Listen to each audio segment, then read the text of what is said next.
Un autre phénomène lié à la sexualité qui peut également perturber l'harmonie d'un couple, il s'agit de l'infertilité chez l'homme. Sujet souvent tabou, attribué à tort à la femme, eh bien, les hommes aussi peuvent être à l'origine du manque de conception dans le foyer. Je vous invite à suivre le reportage à ce sujet réalisé par Candy Meku et Hervé Nzigué, un reportage qui pourrait changer votre regard sur les ménages qui rencontrent cette difficulté.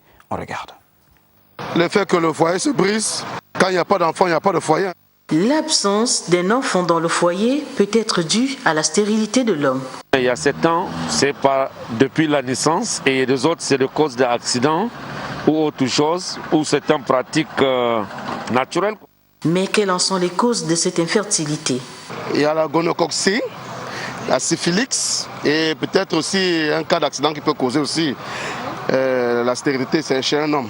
Nos hommes qui, pour la plupart, entretiennent plusieurs rapports sexuels, de fois ne peuvent plus avoir le nombre de spermatozoïdes pouvant enceinte une femme. Si vous avez des rapports sexuels tous les jours, c'est sûr que vous n'aurez pas 20 millions, 30 millions, 40 millions de spermatozoïdes dans l'éjaculat. Et ça pose de problèmes. On voit directement la femme.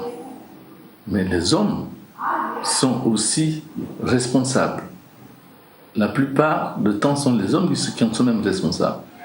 Le traitement de l'infertilité masculine s'inscrit dans une prise en charge globale du couple. Une fois l'origine de l'infertilité établie, la cause pourra être traitée. S'il ne permet pas un rétablissement de la fertilité, des techniques d'assistance médicale à la procréation peuvent alors être nécessaires.